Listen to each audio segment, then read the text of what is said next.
ಇದೇನಿದು? ನನ್ನ hair style ಬದಲಾಗ್ಬಿಟ್ಟಿದೆಯಲ್ಲ, ಹಳೆ ಥರನೇ ಆಗ್ಬಿಟ್ಟಿದೆ ನನ್ನ ಹೇರ್ ಸ್ಟೈಲು. ಅಯ್ಯೋ, ತುಂಬ ದಿನ ಆಯ್ತಲ್ಲ ಹೇರ್ ಕಟ್ ಮಾಡಿಸಿ. ಮೊದಲೋಗಿ ಹೇರ್ ಕಲರ್ ಹಾಕ್ಸ್ತೀನಿ. ಹೇರ್ ಕಟ್ ಮಾಡಿಸ್ಬೇಕು ನಾನು. ಇದು ಚೆನ್ನಾಗಿತ್ತು. ನನ್ನ ರಾಜುಗೆ ನನ್ನ ಹೇರ್ ಸ್ಟೈಲ್ ನೋಡಿ ಬಿದ್ದಿದ್ದವನು. ಮೊದಲೋಗಿ ಮಾಡಿಸ್ತೀನಿ. ಈ ಹೇರ್ ಸ್ಟೈಲ್ ನೋಡ್ಬಿಟ್ಟು ಬೇಡ, ಚೆನ್ನಾಗಿಲ್ಲ ಅಂದ್ಬಿಟ್ಟು ನನ್ನ ದೂರ ಮಾಡಿಬಿಟ್ರೆ, ಅಯ್ಯಯ್ಯೋ, ಹಂಗಾದ್ರೆ ಮುಗಿದ್. ನಾನಂತೂ ಒಂದು ಕ್ಷಣ ಕೂಡ ಬದುಕಿರಲ್ಲ. ಅದ್ರ ಅವಶ್ಯಕತೆ ಇಲ್ಲ ಮೀನಾ. ಏನಣ್ಣ, ಏನಂದೆ? ಅದೇ ಹೇರ್ ಕಟ್ ಮಾಡಿಸ್ಬೇಕು ಅಂತಿದ್ದಲ್ಲ, ಬೇಡ ಅಂದೆ. ಅದ್ರ ಅವಶ್ಯಕತೆ ಇಲ್ಲ. ಯಾಕಣ್ಣ? ನನ್ನ ಹೇರ್ ಸ್ಟೈಲ್ ನಾನು ಹೆಂಗಾದ್ರೂ ಮಾಡಿಸ್ಕೊತೀನಿ. ನನ್ನ ಹೇರ್ ಸ್ಟೈಲು ನನ್ನ ಹೇರ್ಸು. ಇನ್ಮೇಲೆ ಅದೆಲ್ಲ ಇಲ್ಲ. ಇವತ್ತು ಹುಡುಗನ ಮನೆಯವ್ರು ಬರ್ತಾ ಇದ್ದ ನಿನ್ನ ನೋಡೋದಕ್ಕೆ. ಬೇಗ ನೀಟಾಗಿ ಸೀರೆ ಉಟ್ಕೊಂಡು ರೆಡಿ ಆಗ್ಬಿಡು. ಅಕಟಕಟ, ನನ್ನ ನೋವುನ ಗೋಳ್ನ ಕೇಳೋರು ಯಾರು ಇಲ್ವಾ ಇಲ್ಲಿ? ನನಗೆ ಮದುವೆ ಇಷ್ಟ ಇಲ್ಲ ಅಂದ್ರೂ ಬಲವಂತವಾಗಿ ಮಾಡ್ತವ್ರು ಇಲ್ಲಿ, ಬಲವಂತವಾಗಿ. ಓವರ್ ಆಕ್ಟಿಂಗ್ ಆಡ್ಬೇಡ ಮೀನಾ. ಇಲ್ಲಿ ನಿನ್ನೊಳದಕ್ಕೇನೆ ಎಲ್ಲ ಮಾಡ್ತಾ ಇರೋದು. ನಿಮ್ಮಣ್ಣ ಕಷ್ಟಪಟ್ಟು ಹುಡುಗನ್ ನೋಡಿದರೆ ಗೊತ್ತಾ? ಇಲ್ಲ ಅಂತ ಹೇಳ್ಬಿಡ. ದೊಡ್ಡ ಸಾಕರು ಮನೆ. ಇಂಥ ಅದೃಷ್ಟನ ಕಳ್ಕೊಂಡೆ ನೋಡು, ಜೀವನ ಪೂರ್ತಿ ಕಷ್ಟಪಡ್ಬೇಕಾಗುತ್ತೆ. ಯಾರಿಗ್ ಬೇಕು ದೊಡ್ಡ ಮನೆ ಸಂಬಂಧ? ನಾನೇನು ಕಮ್ಮಿ ಆಗಿರೋ ಮನೆಗೆ ಹೋಗಲ್ಲ. ನಾನು ಒಳ್ಳೆ ಕಡೆಗೆ ಹೋಗೋದು. ನನ್ನ ಮದ್ವೆ ಆಗೋ ಹುಡುಗಂಗೆ ಏನೆಲ್ಲ ಇದೆ ಅಂತ ನಿಮ್ಗೆ ಗೊತ್ತಾ ನಿಮ್ಗೆ? ಏನಿದೆ ಮೀನಾ, ಏನ್ ಮಾತಾಡ್ತಿದ್ಯಾ ನೀನು? ನಾನು ಹೇಳೋದಲ್ಲ ಅಣ್ಣ ನಿಂಗೆ, ನಾನು ಯಾರನ್ನೂ ಇಷ್ಟಪಡ್ತಾ ಇದ್ದೀನಿ ಅಂತ. ಅವ್ರಿಗಿರೋ ಆಸ್ತಿ ನೀವು ನೆನ್ಸ್ಕೊಂಡ್ಬಿಟ್ರೆ ನಮಗೂ ಕೂಡ ಇಲ್ಲ ಅಷ್ಟು. ಏನ್ ಹೇಳ್ತಿದ್ದಾಳೆ ಇವಳು? ನಮ್ಮ ಹತ್ರ ಅಷ್ಟೊಂದು ಆಸ್ತಿ ಇಲ್ವಲ್ಲ. ಅಣ್ಣ ಏನಾದ್ರು ರೀಲ್ ಬಿಟ್ಟಿದಾನ? ನಾನ್ ಮದ್ವೆ ಆಗೋ ಹುಡುಗಂಗೆ 10 ಎಕರೆ ಜಮೀನಿದೆ.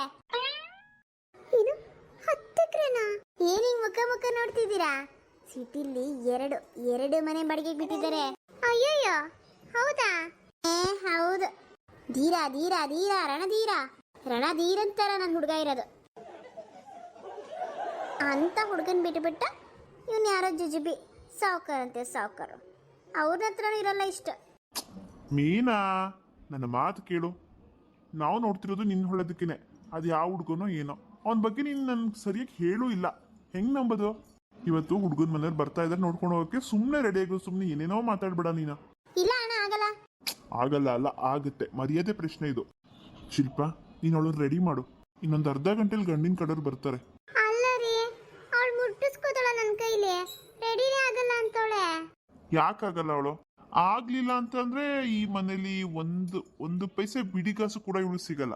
ಎಲ್ಲ ನನ್ನ ಹೆಸರು ನಾನು ಇವತ್ತೇ ಮಾಡ್ಕೊಂಡ್ಬಿಡ್ತೀನಿ ಅಷ್ಟೇ.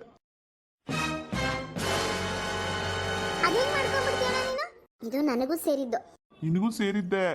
ಆದ್ರೆ ಅಪ್ಪ ಅಮ್ಮಂದಿದ್ದು. ಅಪ್ಪ ಅಮ್ಮ ಕಷ್ಟಪಟ್ಟಿರೋದು. ತಾತನ ಆಸ್ತಿ ಅಲ್ಲ ಇದು. ತಾತನ ಆಸ್ತಿ ಆಗಿದ್ರೆ ನೀನನ್ನು ಬೇಕಾದ್ರೆ ಕೋರ್ಟ್ ಮುಖಾಂತರ ತಗೋಬೋದಿತ್ತು. ಆದ್ರೆ ಅಪ್ಪ ಅಮ್ಮ ಸಂಪಾದನೆ ಮಾಡಿರೋದಲ್ವಾ? ಆಗಲ್ಲ, ಆಗುತ್ತೆ. ಅಮ್ಮ, ಇದ್ರಲ್ಲಿ ನಿಂದು ಕೈ ಬೇಡನಾ? ಹಂಗ ನನ್ಗೇನು ಕೊಡಲ್ವಾ? ಕೊಡ್ತೀವಿ. ನಾವು ಹೇಳಿರೋ ಹುಡುಗನ್ ಮದುವೆ ಮಾಡ್ಕೊಂಡ್ರೆ ಮಾತ್ರ. ಅಮ್ಮ, ಅಣ್ಣ ನನ್ಗಿಷ್ಟ ಇಲ್ಲ, ಸುಮ್ಮನೆ ನನಗೆ ಬಲವಂತ ಮಾಡಬೇಡಿ. ನನಗೆ ಕೊಡೋದು ಕೊಟ್ಬಿಡಿ ಅಷ್ಟೇ. ಅದೇ ಕಡೆ ಮೀನ ಹೇಳ್ತಿರೋದು. ನೋಡು, ನಿಮ್ಮ ಅಣ್ಣ ಕಷ್ಟಪಟ್ಟು ಒಂದೊಳ್ಳೆ ಸಂಬಂಧ ತಂದಿದ್ದಾನೆ. ನೀನು ಒಪ್ಕೋ. ಹುಡುಗ ತುಂಬ ಚೆನ್ನಾಗಿದ್ದಾನಂತೆ. ಅವನು ಮಹಾರಾಜನ ಥರನೇ ಇರಲಿ, ಆದರೆ ನನಗೆ ಅವನು ಬೇಡ. ಒಬ್ರಿಗೆ ಮನ್ಸು ಕೊಟ್ಟು ಒಬ್ರಿಗೆ ಮದುವೆ ಮಾಡ್ಕೊಳ್ಳೋದ? ಅಲ್ಲ ಅಣ್ಣ, ನೀನು ಪ್ರೀತಿಸಿ ಮದುವೆ ಮಾಡ್ಕೊಂಡಿದ್ಯಾ, ನಿನಗೆ ಗೊತ್ತಿಲ್ವಾ? ನಾನು ಪ್ರೀತಿಸಿ ಮದುವೆ ಮಾಡ್ಕೊಂಡಿದ್ದೀನಿ. ನನಗೊಂದು ಕೆಲಸ ಅಂತ ಇದೆ, ನನಗೊಂದು ಫ್ಯಾಮಿಲಿ ಅಂತ ಇದೆ, ಜವಾಬ್ದಾರಿ ಇದೆ. ಆದರೆ ನೀನು ಇಷ್ಟಪಡ್ತಿರೋದು ಯಾರನ್ನ? ನೀನು ಅದನ್ನ ಬಾಯಿ ಬಿಟ್ಟು ಹೇಳ್ತಿದ್ವೇ? ನಾನು ಹೇಳಲ್ಲ. ನೀನು ಹೇಳಲ್ಲ ಅಂದ್ರೆ ಅವನು ಯಾರೋ ಅಪಾಪೋರಿನೋ ಪೋಲಿನೋ ಪುಂಡನೋ ಇರಬೇಕು. ಅದಕ್ಕೆ ಇದೆಲ್ಲ ಯಾಕೆ? ಎಲ್ಲೆಲ್ಲೋ ಹೋಗಿ ಮುಟ್ಟೋದಕ್ಕಿಂತ ನಾವೇ ಒಂದೊಳ್ಳೆ ಹುಡುಗನ್ ನೋಡಿದೀವಿ, ಮದುವೆ ಮಾಡ್ಕೊ, ಎಲ್ಲ ಸರಿ ಹೋಗುತ್ತೆ. ನೋಡು ಮೀನಾ, ಅವಳು ಒಪ್ಕೋತಾಳೆ. ನೀನು ಅವಳನ್ನ ರೆಡಿ ಮಾಡ್ಬಿಡು. ಆಯ್ತು ರೀ, ಆಯ್ತು, ನಾನು ಮಾಡ್ತೀನಿ ಬಿಡಿ. ಅಮ್ಮ, ಅವ್ರು ಬರೋ ಟೈಮ್ ಆಯ್ತು. ನಾನು ಅವ್ರಿಗೆ ಕಾಯ್ತಾ ಇರ್ತೀನಿ. ನೀವು ಬೇಗ ರೆಡಿ ಮಾಡಿಸ್ಕೊಂಡ್ ಬಂದ್ಬಿಡಿ. ಮೀನಾ ಇರು, ನಾನು ಹೋಗಿ ಒಂದೊಳ್ಳೆ ಸೀರೆ ತಗೊಂಡ್ಬರ್ತೀನಿ. ಅತ್ತೆ, ಸೀರೆ ಎತ್ತಿಟ್ಟಿದ್ದೀರಾ? ಇವ್ರು ತಂದಿದ್ರಲ್ಲ ನೆನ್ನೆ. ಅಲ್ಲೇ ರೂಮಲ್ಲಿ ಇಟ್ಟಿದ್ದೀನಿ, ನೋಡು, ತಗೊಂಡ್ ಬಾ. ಸರಿ, ನಾನು ಈಗಲೇ ತರ್ತೀನಿ. ಅಮ್ಮ, ನೀನು ಏನಮ್ಮ ಇವ್ರ ಥರನೇ ಆಡ್ತಿದ್ಯಾ? ಇನ್ನೇನು ಮಾಡೋದೆ, ನನ್ನ ಮಗಳು ಜೀವನ ಎಲ್ಲಿ ಹಾಳಾಗ್ಬಿಡುತ್ತೋ ಅಂತ ನನಗೆ ಭಯ ಆಗ್ತಾ ಇದೆ.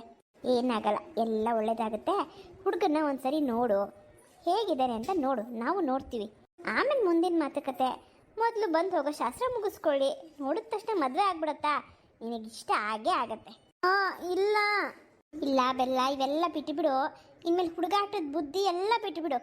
ನನ್ನ ಮಗಳಿದ್ದಿ ಚಂದ ಒಳ್ಳೆ ಮನೆಗೆ ಹೋಗಿ ಮಗಳೇ. ನಮಗಿಂತ ಮೇಲಿದ್ದಾರೆ ಅವರು. ಕೈಗೊಬ್ರು ಕಾಲ್ಗೊಬ್ರು ಆಳಿದಾರಂತೆ. ನನ್ನ ಮನ್ಸಿಗೆ ಅನಿಸ್ತೈತೆ ಇದೇ ಹುಡುಗ ನಿನಗೆ ಫಿಕ್ಸ್ ಅಂತ. ಅಮ್ಮ ಇಷ್ಟೆಲ್ಲ ಕೂಗಾಡಿದ್ರು ನೀನು ಅರ್ಥ ಮಾಡ್ಕೊಳ್ಳಲ್ಲ. ಇನ್ನನ್ನು ಅಳಬೇಕಷ್ಟೇ ಕೂತ್ಕೊಂಡು ಅಳಬೇಡ, ನಿಂತ್ಕೊಂಡು ಅಳಬೇಡ. ಸುಮ್ಮನೆ ತಾಳಿ ಕಟ್ಸ್ಕ, ಚೆನ್ನಾಗಿರ್ತಿ. ಪ್ರೀತಿ ಗೀತಿ ಅಂತ ಮಾಡಿಕೊಂಡು ಸುಮ್ಮನೆ ಜೀವನ ಯಾಕೆ ಹಾಳು ಮಾಡ್ಕೋತೀಯ ಮೀನಾ? ನನ್ನ ಮಗಳಿದ್ದಿ ನೀನು. 3 ಜನದ ಮುಂದೆ ಮಾನ ಮರ್ಯಾದೆ ಉಳಿಸೆ. ನೋಡು, ಬಂದಿರೋಳ ಮುಂದೆ ಮರ್ಯಾದೆ ತೆಗಿಬೇಡ. ತಿರ್ಬೋಕಿಗಳು ಇವ್ರ ಮುಂದೆ ಚೆನ್ನಾಗಿ ಬದುಕಿ ಬಾಳಬೇಕು ನೀನು. ನಿಮ್ಮ ಅಣ್ಣ ಮಾಡ್ದ ಅಂದ್ಬಿಟ್ಟು ನೀನು ಹಂಗೆ ಮಾಡ್ಕೋಬೇಡ್ವೇ. ಹುಡುಗ ಬರ್ತಾನೆ, ಚಂದ ರೆಡಿ ಆಗೋ. ಆಮೇಲೆ ಮುಂದಿದ್ದು ಯೋಚನೆ ಮಾಡಿ ಮಾತಾಡೋಣ. ಸುಮ್ಮನೆ ಗಲಾಟಿ ಮಾಡ್ಕೋಬೇಡ. ಹುಡುಗರ ಮನೆಯವ್ರು ಬಂದಾಗ ತುಸುಕ್ ಪಿಸುಕ್ ಅಂತ ಏನೇನೋ ಹೇಳಬೇಡ. ನಯ ನಾಜುಕಿಂದ ಸುಮ್ಮನೆ ನಿಂತ್ಕೋ. ಆಯ್ತಾ ಮಗಳೇ? ಬರ್ತೀನಿ, ಬೇಗ ರೆಡಿ ಆಗ್ಬಿಡು. ಅವ್ರು ಬರ್ತಾರಲ್ಲ, ಜ್ಯೂಸ್ ಗೀಸ್ ಮಾಡಿ ಇಟ್ಟುಬಿಡ್ತೀನಿ ಮುಂಚೆನೆ. ನಾನು ನಿನ್ನ ಜೊತೆ ಬಂದು ನಿಂತ್ಕೊಳ್ಬೋದು.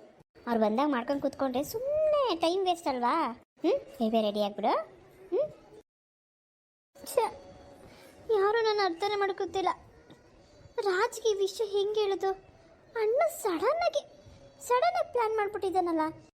ಇವ್ರು ರೆಡಿ ಆಗಲಿಲ್ಲ ಅಂದರೆ ಎಲ್ಲ ಅಣ್ಣನ ಹೆಸರಿಗೆ ಬರ್ಸ್ಕೊತಾನೆ.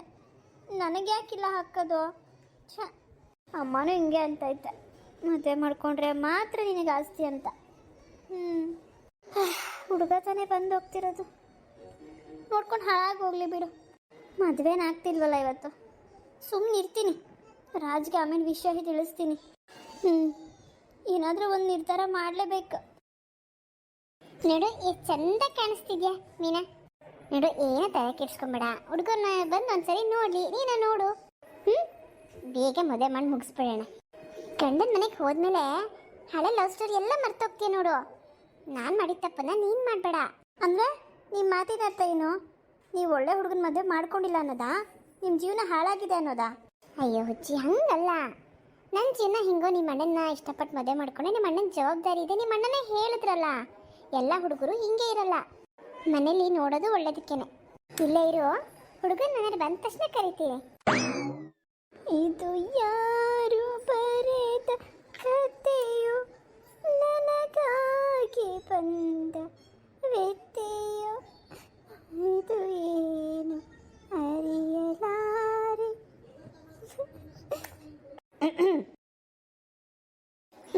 ಏನ್ ಮಾಡ್ತಿದ್ಯಾ? ಅದೇ ನೀವು ಹೇಳಿದ್ರಲ್ಲ ರೊಟ್ಟಿ ಮಾಡು ಅಂತ, ಅದಕ್ಕೆ ಮಾಡ್ತಾ ಇದ್ದೆ. ರೊಟ್ಟಿ ತೆಳ್ಳಗಿರ್ಲಿ. ಹುಡುಗನ ಮನೆಯವ್ರು ಬಂದು ಹೋದ್ಮೇಲೆ ನಾವು ಊಟ ಮಾಡೋಣ. ಅಲ್ಲ ಅತ್ತೆ, ಅವ್ರಿಗೂ ಸೇರಿ ಮಾಡ್ತಿದ್ದೆ. ಅಯ್ಯೋ ನೀನು ಅಲ್ಲ, ಇನ್ನು ಬಂದು ನೋಡ್ಕೊಂಡು ಹೋಗೋ ಶಾಸ್ತ್ರ ಅಷ್ಟೇ. ನೋಡ್ಕೊಂಡು ಹೋಗೋ ಶಾಸ್ತ್ರದಲ್ಲಿ ಅವ್ರಿಗೇನು ಕೊಡಂಗಿಲ್ಲ. ನಾವು ಕಾಫಿ ಟೀ ಅಷ್ಟೇ ಕೊಡಬೇಕು. ಮಾತುಕತೆಗೆ ಅಂತ ಬರ್ತಾರಲ್ಲ, ಅವಾಗ ಊಟದ ವ್ಯವಸ್ಥೆ ಮಾಡೋದು. ಓ ಹಾಗಾ? ಬೇಗ ಬೇಗ ರೊಟ್ಟಿ ತಟ್ಟಿ ಬೇಯಿಸಿ ಹಾಟ್ ಬಾಕ್ಸಲ್ಲಿ ಇಡು. ನೋಡು ಶಿಲ್ಪ, ಇಷ್ಟು ದಿನ ಏನು ಗಲಾಟೆ ಮಾಡ್ಕೊಂಡ್ವೋ, ಏನು ಮನಸ್ತಾಪ ಇತ್ತೋ, ಅದೆಲ್ಲ ಇದ್ದಿದ್ದಿರಲಿ. ಈಗ ನಾದ್ನಿ ಮದುವೆ. ಇವತ್ತೇನಾದ್ರು ಗಂಡಿನ ಕಡೆಯವ್ರು ಓಕೆ ಮಾಡಿದ್ರೆ, ನಮಗೂ ಓಕೆ ಆಯಿತು ಅಂತಂದರೆ ಇನ್ನು ಮದುವೆ ಅದು ಇದು ಕೆಲಸಗಳು ಶುರು ಆಗಿಬಿಡುತ್ತೆ. ಮನಸ್ಸಲ್ಲಿ ಏನೇನೋ ಇಟ್ಕೊಂಡು ಕೆಲಸ ಮಾಡದೆ ಇರಬೇಡ. ಅಯ್ಯೋ ಅತ್ತೆ, ನಿಜವಾಗ್ಲೂ ಇಲ್ಲ. ನನ್ನ ಮನಸ್ಸಲ್ಲಿ ಆ ರೀತಿಯೆಲ್ಲ ಇಲ್ಲ. ಇದು ಇವಾಗ ನನ್ನ ಮನೆ, ನನ್ನ ಅದ್ದಿ ಮದುವೆ ಕೆಲಸ ನಾನು ಮಾಡಲ್ವಾ ಹೇಳಿ? ಆಯಿತು, ನೋಡ್ತೀನಿ ಏನೇನು ಮಾಡ್ತೀಯ ಅಂತ. ಒಂದು ಮಾತು ಹೇಳೋಣ ಅನಿಸ್ತು, ಅದಕ್ಕೆ ಹೇಳ್ತಾ ಇದ್ದೀನಿ. ಶಾಪಿಂಗ್ ಹೋಗೋದು, ಅವಳನ್ನ ಕರ್ಕೊಂಡು ಹೋಗೋ, ಅವಳಿಗೆ ಏನು ಬೇಕೋ ಅದನ್ನೇ ಕೊಡ್ಸೋಣ. ಈಗಿನ ಕಾಲದ ಹುಡುಗಿಯರು ನೀವು, ನಮಗೆ ಅದೆಲ್ಲ ಗೊತ್ತಾಗಲ್ಲ ಎಲ್ಲೆಲ್ಲಿ ಏನೇನು ಸಿಗುತ್ತೆ ಅಂದ್ಬಿಟ್ಟು. ಯಾವ ಥರ ಅಲಂಕಾರ ಮಾಡಬೇಕು, ಯಾವ ಥರ ಸೀರೆಗಳು ಸೆಲೆಕ್ಟ್ ಮಾಡಬೇಕು, ಎಲ್ಲದಕ್ಕೂ ಅವಳು ಸಹಾಯ ಮಾಡು. ಆಯ್ತತ್ತೆ. ಸರಿ, ಹುಡುಗನ ಮನೇಲಿ ಬರ್ತಾರೆ, ಬೇಗ ಬೇಗ ರೊಟ್ಟಿ ತಟ್ಬಿಟ್ಟು ನೀನು ಬಂದ್ಬಿಡು. ಆಮೇಲೆ ಬೇಗ ಬೇಗ ರೆಡಿ ಆಗು. ಈ ಸೀರೆ ಬೇಡ, ಬೇರೆ ಸೀರೆ ಹುಡ್ಕೋ. ಸಾವ್ಕಾರು ಮನೆಯವರಂತೆ, ನಾವು ನೋಡೋಕ್ಕೆ ಒಳ್ಳೊಳ್ಳೆ ಸೀರೆಗಳನ್ನ ಹುಡ್ಕೊಂಡು ಜುಮ್ ಅಂತ ಇದ್ರೆ ಅವರು ನಮಗೆ ಮರ್ಯಾದೆ ಕೊಡ್ತಾರೆ. ಆಯ್ತತ್ತೆ. ಹಬ್ಬ, ಮದುವೆ ಆಗಿ ಇಷ್ಟು ದಿನಕ್ಕೆ ಅತ್ತೆ ಇವತ್ತೊಂದು ಸ್ವಲ್ಪ ಪರವಾಗಿಲ್ಲ ಅನ್ನೋ ಥರ ಮಾತಾಡ್ತಿದ್ದಾರೆ. ಮೀನೇನು ಮದುವೆ ಸೆಟ್ ಆಗ್ತಾ ಇದೆ ಅಂತ. ಇಷ್ಟು ಮಾತಾಡಿದ್ರೆ ಸಾಕು, ನಂಗೆ ಇದನ್ನೇನು ಬೇಕು? ಹೇಗಾದರೂ ಮಾಡಿ ಮೀನಾ ಆ ಸಾವ್ಕಾರು ಮಗನ್ನೇ ಮದುವೆ ಮಾಡಿಕೊಂಡ್ರೆ ಒಳ್ಳೇದು. ನಮ್ಮಣ್ಣನೇನು ಮದುವೆ ಮಾಡಿಕೊಂಡ್ರೆ ಈ ವಿಷಯ ನಮ್ಮ ಅತ್ತೆ ಗೊತ್ತಾದರೆ ಇನ್ನೂ ದ್ವೇಷ ದೊಡ್ಡದಾಗ್ತಾ ಹೋಗುತ್ತಷ್ಟೆ. ನಮ್ಮ ಅಣ್ಣನ ಜೊತೆ ಮದುವೆ ಆಗೋದಂತೂ ಆಗಲೇಬಾರ್ದು. ಇದನ್ನು ಹೇಗಾರ ಮಾಡಿ ತಪ್ಪಿಸ್ಲೇಬೇಕು ನಾನು.